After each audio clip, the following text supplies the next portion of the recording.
Thierry Delcourt, vous avez repris Urbaneo, c'est une reprise en 2002. Oui. Donc votre métier, c'est le mobilier urbain. Alors on est en 2002, hein. On est en 2002, c'est-à-dire il y a 18 ans. Hein. Mais il y a 18 ans, quand vous reprenez cette entreprise, vous faisiez quoi juste avant? Je travaillais dans la distribution professionnelle. Vous êtes à Libercourt, 6 agences réparties un peu partout en France. Combien de collaborateurs? Maintenant, on a passé les 60. Ouais. Et lui, en 2002, il dit, sur ce marché du mobilier urbain, je dois me transformer, me différencier, autrement je suis mort. Et dès 2002, il a écrit sa transformation écologique, environnementale. Expliquez-nous ça. Ben voilà, en 2002, donc c'était une toute petite entreprise qui ne faisait que la maintenance du mobilier urbain. Alors je précise tout de suite, mobilier urbain non publicitaire. On n'a pas vocation à concurrencer Deco. Vous, c'est les abribus. C'est des abribus, mais sans pub. D'accord. Ou des poteaux d'arrêt de bus ou d'autres mobiliers de signalétique, mais sans publicité. Et donc, nos clients sont les collectivités et non pas des annonceurs. Voilà.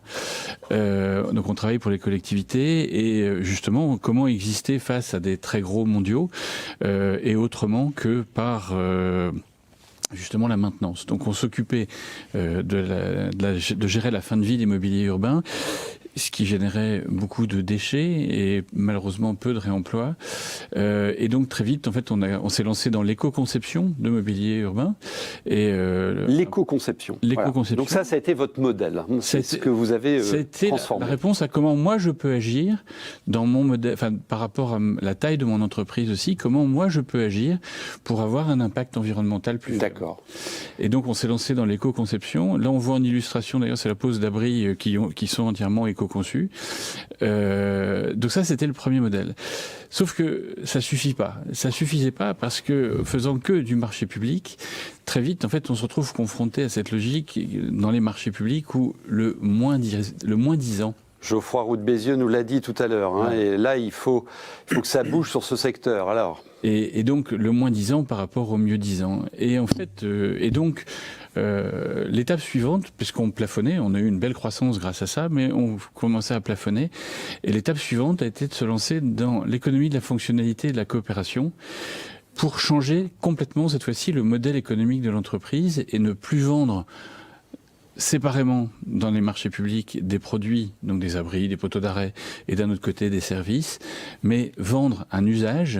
Un usage, c'est de vendre le confort, l'accueil, la sécurité au point d'arrêt pour les collectivités. Et ça passe dans les appels d'offres publics? Non. Ah ouais. Non. Ah ouais. Non, ça demande énormément de travail, de prescription et pour faire changer les mentalités. Et on n'a d'ailleurs pas basculé entièrement. Aujourd'hui, on serait même peut-être mort si on avait dit on arrête l'ancien modèle et on ne fait plus que le nouveau. Aujourd'hui, ça représente quand même plus d'un tiers de notre activité. Alors, restons là-dessus. Donc, économie d'usage, économie de la fonctionnalité. Bon, avant, vous produisiez un abribus, donc vos coûts directs, vos charges indirectes, votre marge, et vous faites un prix. Comment on constitue le prix d'un usage ? Alors, au début, en se lançant, principalement, c'est-à-dire qu'on essaye d'estimer le fait qu'on gère, par exemple, la maintenance de réseaux complets. On a un historique et on a des stats sur du data sur le nombre d'opérations de maintenance que l'on fait. Et donc, quand on met en place un mobilier, une logique servicielle totale, on va essayer d'estimer le coût, justement, prévisionnel de la maintenance ultérieure, mais aussi par l'éco-conception, l'idée étant de baisser, et notamment, l'idée, c'est que les mobiliers soient aussi moins générateurs de maintenance que ceux de la génération précédente, donc moins de déchets et aussi moins de matière mise en œuvre pour la maintenance ultérieure. D'accord. Voilà.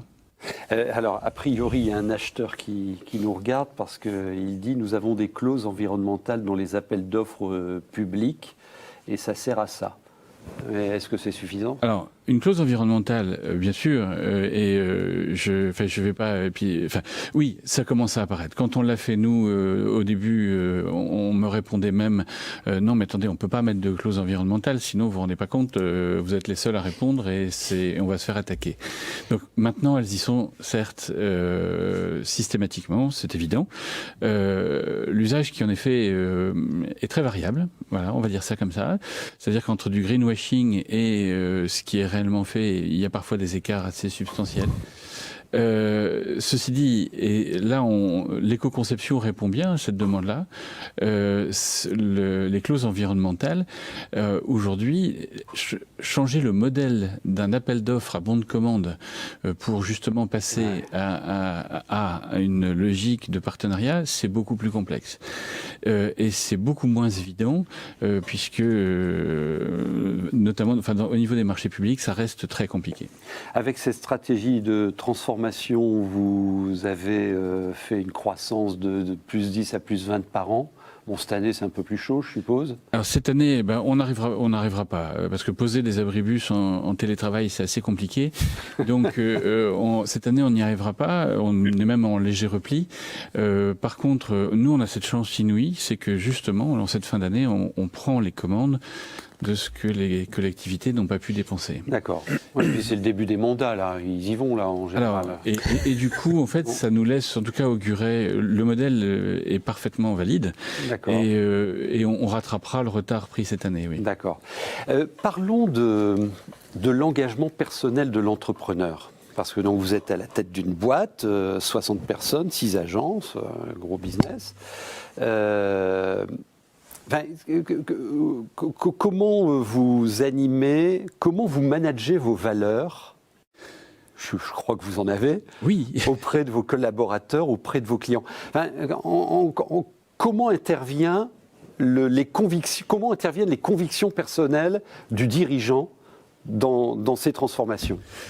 Alors, énormément par l'exemple, parce que en fait, par exemple, on m'a traité de fou à un moment donné, parce que c'est vrai qu'à partir du moment où on est de maintenance d'abris, et je dis, si tu construis des abris où on casse moins, tu es en train de scier la branche sur laquelle tu es assise. Et par exemple, mes valeurs, c'est faire grandir les hommes. Et faire grandir les hommes, c'est d'expliquer qu'au contraire, de par ce modèle, et en arrivant à convaincre les collectivités que ce modèle est plus économique pour eux à terme, sur la durée, eh bien, on crée d'abord une croissance et surtout de nouveaux emplois et de nouvelles compétences. Donc, on arrive à faire grandir aussi nos équipes par ce biais-là, par la formation, par l'évolution de nos métiers. Donc ça, c'est une valeur importante. Après, je veux dire, oui, c'est une force de conviction. En interne, c'est relativement aisé parce qu'on reste une PME et donc une disponibilité importante. Au niveau des collectivités, c'est parfois un peu plus compliqué.